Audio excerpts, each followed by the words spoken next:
Hello everyone, welcome back to my YouTube channel Smart Finance with CA Ankita. Finance minister Nirmala Sitharaman ने आज budget 2025 पेश किया। यह बजट मिडिल क्लास के लिए बहुत ही मीनिंगफुल दिखा। इस बजट में गवर्नमेंट ने टैक्स कंप्लायंस को रिड्यूस करने के लिए एंड टैक्स बेनिफिट को इंक्रीज करने के लिए एक पहल किया है। तो चलिए जानते हैं बजट 2025 के कुछ इंपॉर्टेंट चेंजेज को जो कि एप्लीकेबल होगा फाइनेंशियल ईयर 2025-26 के इनकम के लिए। First, change in slab rate under new tax regime. अब न्यू टैक्स रिजीम में स्लैब रेट कुछ इस तरह होंगे। अब 0 to 4 लाख के इनकम पे कोई टैक्स नहीं है। More than 4 lakh up to 8 lakh के इनकम पे 5% टैक्स है। More than 8 lakh up to 12 lakh के इनकम पे 10% टैक्स है। More than 12 lakh up to 16 lakh के इनकम पर 15% टैक्स है। More than 16 lakh up to 20 lakh के इनकम पर 20% टैक्स है। More than 20 lakh up to 24 lakh के इनकम पर 25% टैक्स है एंड मोर देन 24 लाख के इनकम पर 30% टैक्स है।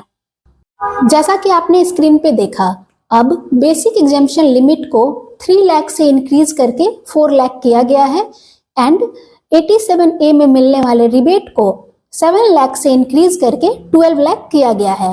इट मीन्स कि 12 लाख तक के इनकम पे कोई टैक्स नहीं लगेगा, बट इस 12 लाख में कैपिटल गेन का इनकम इंक्लूड नहीं है।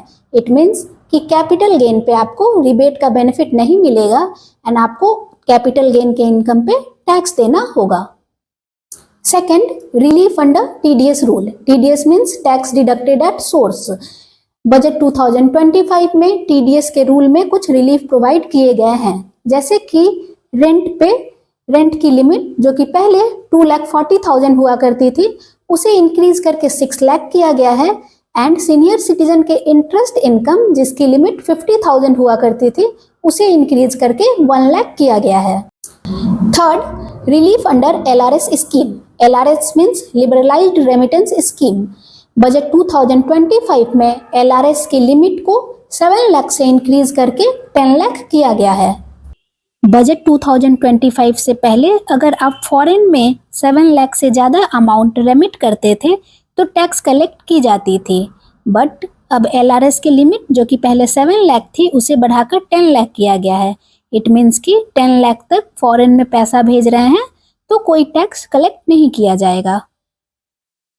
और अगर आप लोन लेकर एजुकेशन के लिए फॉरेन में पैसा रेमिट कर रहे हैं देन ये लिमिट को 0 कर दिया गया है। इट मीन्स कि किसी भी अमाउंट को चाहे वो 7 लाख से ज़्यादा हो या 10 लाख से ज़्यादा हो उस पर टैक्स कलेक्ट नहीं किया जाएगा।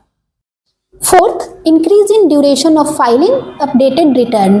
अब आप अपडेटेड रिटर्न 4 इयर्स तक फाइल कर सकते हैं जो कि पहले 2 इयर्स था। इट मीन्स अब आप अपने इनकम टैक्स रिटर्न को 4 इयर्स तक रेक्टिफाई कर सकते हैं। इन सारे लिमिट्स को इंक्रीज करने से टैक्स कंप्लायंस रिड्यूस होगा and middle class tax payers को टैक्स बेनिफिट मिलेगा। ये सारे चेंजेस से गवर्नमेंट को अप्रॉक्स 1 लाख करोड़ का रेवेन्यू लॉस होगा एंड अप्रॉक्स 2 करोड़ पर्सन्स को टैक्स बेनिफिट्स मिलेंगे। बजट 2025 एक बहुत ही डिसेंट बजट है मिडिल क्लास के लिए और श्योरली ये बजट फाइनेंशियल वेलबींग और इकोनॉमी के लिए एक इम्पॉर्टेंट स्टेप है एंड इस बजट से निर्मला सीतारमण जी से सारे लोग खुश हैं। सो हम लोग उनको थैंक यू बोलना चाहिए। That's all from my side and अगर आपको वीडियो अच्छी लगी होगी देन चैनल को सब्सक्राइब करें एंड वीडियो को लाइक करें। Thank you.